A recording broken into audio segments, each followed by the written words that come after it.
हम राजस्थान के एकीकरण का पार्ट 3 पढ़ेंगे। और पिछले वीडियो में हमने देखा कि कैसे उदयपुर रियासत का राजस्थान संघ में विलय होता है। तो अब उदयपुर रियासत का विलय हो गया। अब अपने पास रियासतें बचती है जिनका विलय नहीं हुआ है, वो टोटल रियासतें बची है 5। बाकी एक एक करके सारी रियासतों का विलय हो गया। एक तो बची सिरोही रियासत, तो सिरोही रियासत को तो गुजरात में मिलाना है।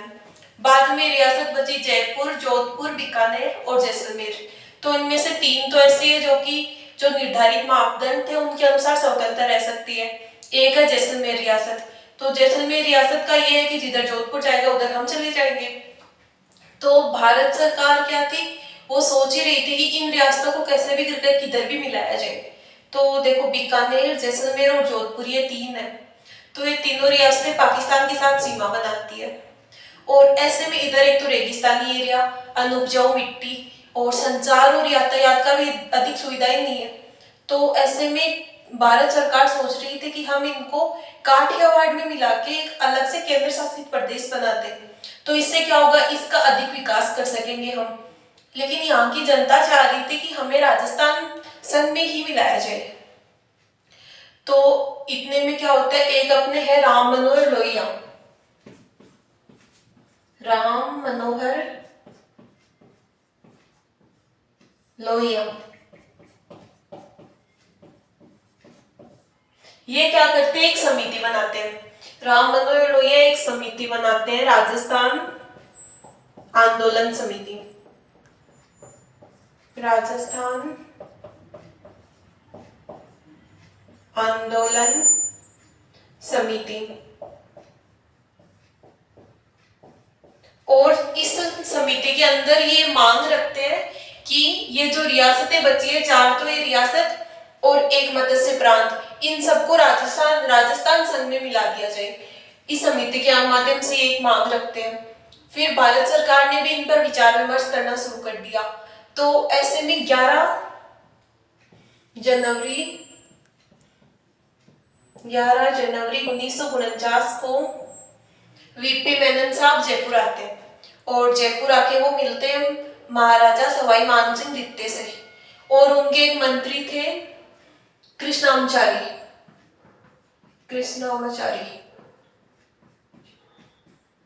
उनसे मिलते हैं और उनसे कहते हैं कि आप संयुक्त राजस्थान संघ में मिल जाओ, ऐसे कुछ बातें करते हैं। तो सवाई मानसिंह द्वितीय वीपी मेनन से कहते हैं कि आप एक काम कीजिए, राजपूताना की जो रियासतें हैं उनको 3 भागों में बांट दीजिए। एक में तो रख दीजिए आप, मतलब अपना संयुक्त राजस्थान संघ इसको रख दीजिए। और दूसरे चरण में जयपुर, अलवर और करौली, इन तीनों का विलय कर दीजिए। क्योंकि इनका था कि ये कैसे भी करके चाह रहे थे अलवर और करौली को अपने में मिला लिया जाए। मैंने पहले के वीडियो में आपको बताया था। फिर तीसरे में जोधपुर, जैसलमेर और बीकानेर, इन तीनों को मिला करके पश्चिमी राजस्थान यूनियन बना दीजिए। भरतपुर, धौलपुर को यूपी में मिला दीजिए। तो वीपी मेनन ने उनसे कहा कि इस समय जनता की जो भावना है उसको देखते हुए हमें राजपूताना की जो रियासतें हैं उन सबको एक ही संघ में मिलाना पड़ेगा। इसके अलावा हमारे पास कोई दूसरा रास्ता नहीं है। तो फिर काफी टाइम बात करने के बाद में सवाई मानसिंह द्वितीय 2 शर्तों के साथ में मान जाते हैं। उनकी पहली शर्त तो ये होती है कि राजप्रमुख होगा वो जयपुर रियासत का वंशानुगत होगा, मतलब कि जो राजप्रमुख बनेंगे वो जयपुर रियासत से ही बनेंगे। और उनकी दूसरी शर्त होती है कि राजधानी जयपुर को बनाया जाए। तो वीपी मेनन उनसे कहते हैं कि चलो आपकी इन शर्तों पे हम विचार करेंगे। फिर उसी दिन 11 जनवरी को वीपी मेनन जाते हैं बीकानेर और जोधपुर। तो बीकानेर के राजा सादुल सिंह जी से तो बात करते हैं, तो वो मान जाते हैं कि हाँ, हम विलय के लिए तैयार हैं। फिर वो जोधपुर जाते हैं। तो जोधपुर के राजा होते हैं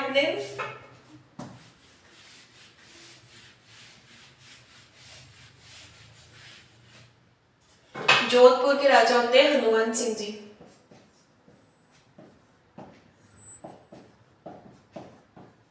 ये चाह रहे थे कि हम पाकिस्तान में मिले, क्योंकि उस वक्त जिन्ना के संपर्क में आ रहे थे और कहा जाता है कि जिन्ना ने उन्हें अधिक सुविधा और पैसों का ऐसे लालच दिया था। तो ये चाह रहे थे कि हम तो पाकिस्तान में मिले। फिर वीपी मेनन ने इन्हें दिल्ली बुलाया कि आपसे मीटिंग करनी है, इसलिए आप दिल्ली आ जाए। तो ये दिल्ली जाते हैं। फिर वाइसराय भवन में इनके साथ बातचीत होती है। तो पहले तो ये नहीं मानते। फिर क्या होता है, ये बातचीत के दौरान इन्होंने अपना पेन निकाला। फिर क्या होता है, वीपी मेनन के ऊपर पेन लगा दिया। वो था पेन पिस्टल।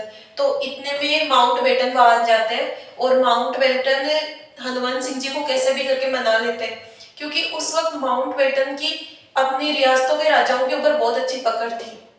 और कहा जाता है कि वो जो पेन पिस्टल थी हनुमान सिंह जी की, वो आज भी इंग्लैंड के क्लब में रखी हुई है। तो ऐसे करके उन्होंने जोधपुर के राजा को भी मना लिया। फिर 12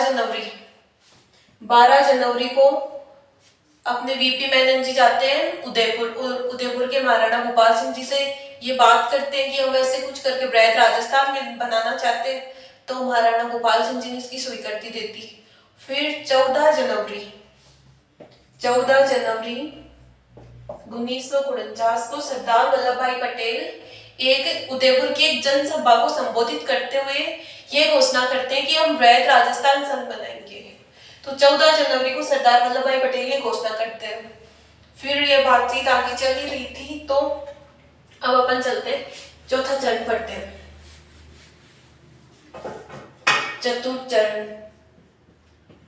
चतुर्थ चरण इसका नाम था वृहद राजस्थान संघ। वृहद राजस्थान संघ, वृहद राजस्थान संघ। इसके अंतर्गत मिलाया गया जोधपुर,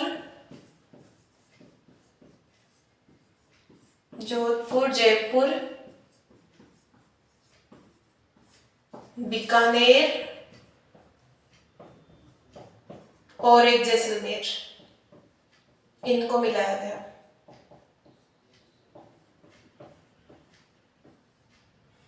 तो अब जब वृहद राजस्थान संघ की बातें हो रही थी, तो ऐसे में अब बात आती है राज प्रमुख बनाने की।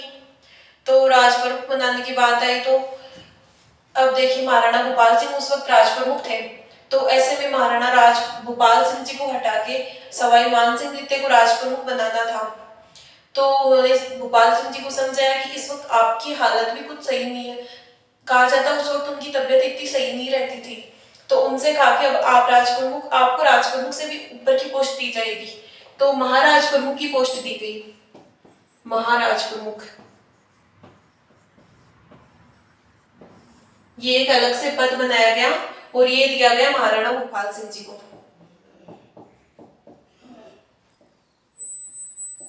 महाराणा भोपाल सिंह जी को महाराज प्रमुख बनाया गया। ये इसलिए कि उदयपुर जो कि मेवाड़ रियासत थी, उसकी गरिमा को ध्यान में रखते हुए ये पद बनाया गया।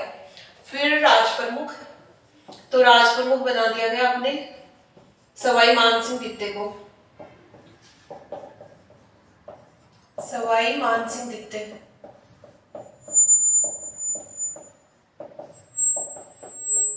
और वरिष्ठ उपराज प्रमुख वही रहते हैं, कोटाक वाले भीम सिंह जी, और कनिष्ठ उपराज प्रमुख भी वही, मतलब वो तो सब जो पहले थे वही रहते हैं।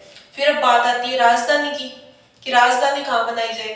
तो राजधानी अब जब जोधपुर मान गया, तो जोधपुर का कहना था कि हमें जोधपुर को राजधानी बनाई जाए। तो इसके लिए एक समिति बनाई जाती है राजधानी विवाद को सुलझाने के लिए। एक समिति का गठन किया गया, डॉक्टर सत्यनारायण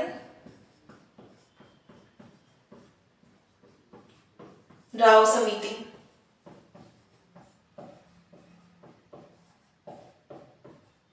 और इस समिति के अध्यक्ष होते हैं बी आर पटेल। ये वल्लभ भाई पटेल नहीं है, याद रखना।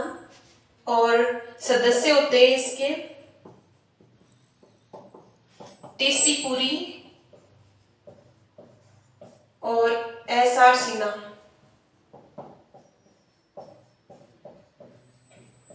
तो ये समिति ये फैसला लेती है कि हम राजधानी तो बनाएंगे जयपुर को, क्योंकि जोधपुर में उस वक्त पेयजल का संकट था। तो जो राजधानी होगी वहां पेयजल की अच्छी व्यवस्थाएं होनी चाहिए, तो राजधानी बना दी जाती है जोधपुर, जयपुर को। अब राजधानी बनाई जाती है जयपुर को, राजधानी जयपुर को। हाई कोर्ट दिया जाता है जोधपुर को, हाई कोर्ट ये दिया जाता है जोधपुर को। करसी दी जाती है भरतपुर को, करसी भरतपुर को। शिक्षा विभाग दिया जाता है बीकानेर को, शिक्षा विभाग बीकानेर को।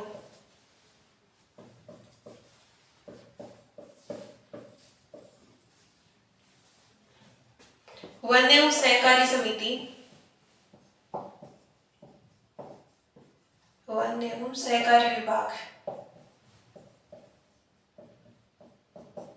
ये दिया जाता है कोटा को। और खनिज दिया जाता है, खनिज विभाग ये दिया जाता है उदयपुर को। ऐसे हर एक रियासत को कोई ना कोई चीज दी जाती है।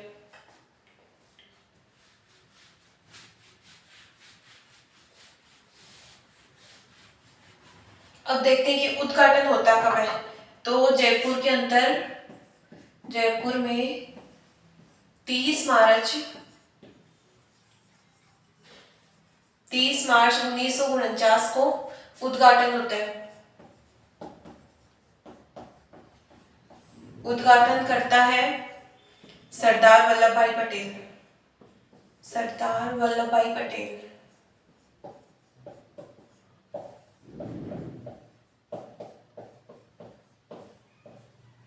अब देखिए, ये अपन सोचते हैं ना कि 30 मार्च, तो उस दिन था नववर्ष। तो अपन को ये बात भी याद रख लेनी है, चैत्र शुक्ल एकम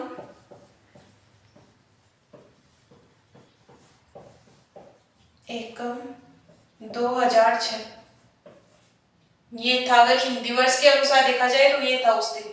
और इसी दिन 30 मार्च को अपन मनाते हैं राजस्थान दिवस। अपने राजस्थान दिवस भी मनाया जाता है इसी दिन। अब ये सब बातें तो हो गई। अब देखते हैं अपन कि प्रधानमंत्री किसको बनाया गया।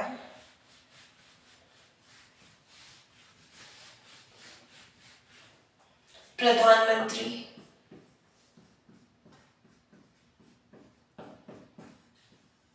अब देखिए उस वक्त प्रधानमंत्री को लेके भी विवाद हो रहा था, क्योंकि हीरालाल शास्त्री, जयनारायण व्यास ये सब प्रधानमंत्री पद के प्रबल दावेदार थे। तो ऐसे में वीपी मेनन सवाई मानसिंह जीते से बात करते कि आप बताइए किसके साथ आपकी बॉन्डिंग आगे ज्यादा अच्छी रहेगी, उसको प्रधानमंत्री बना देते हैं। तो उन्होंने कहा कि हीरालाल शास्त्री का ज्यादा बेटर रहेगा, तो हीरालाल शास्त्री को बनाया जाता है प्रधानमंत्री। हीरालाल शास्त्री बनते हैं प्रधानमंत्री।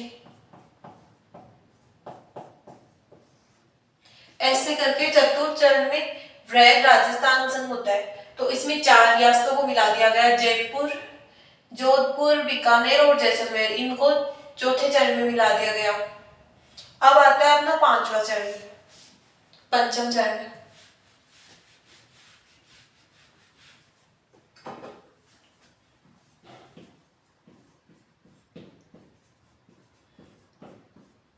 इस चरण में क्या किया, अपने वो मत्स्य संघ पहले बनाया हुआ पड़ा था।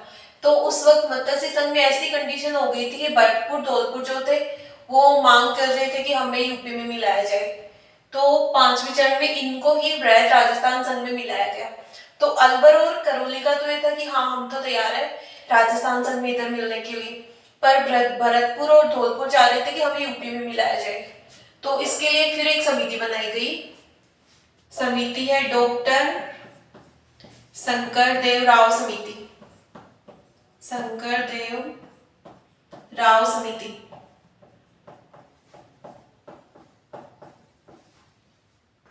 इस समिति के अंतर्गत 2 अन्य सदस्यों को लिया गया।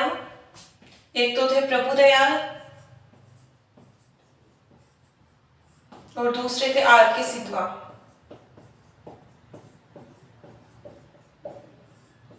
तो इन्होंने क्या किया, दोनों राज्यों में घूमे और वहां की जनता की भावनाओं को देखा कि वहां की जनता कहाँ मिलना चाहती है। तो उन्होंने जन भावना को देखते हुए निर्णय लिया कि यहाँ की जनता चाह रही है हम तो वृहद राजस्थान संघ में मिले। तो इस समिति ने ये निर्णय लिया कि जन भावना को देखते हुए हम चाहते हैं कि यहाँ के भरतपुर और धौलपुर को इसमें मतलब वृहद राजस्थान संघ में मिला दिया जाए। तो अब अपन देखते हैं इनमें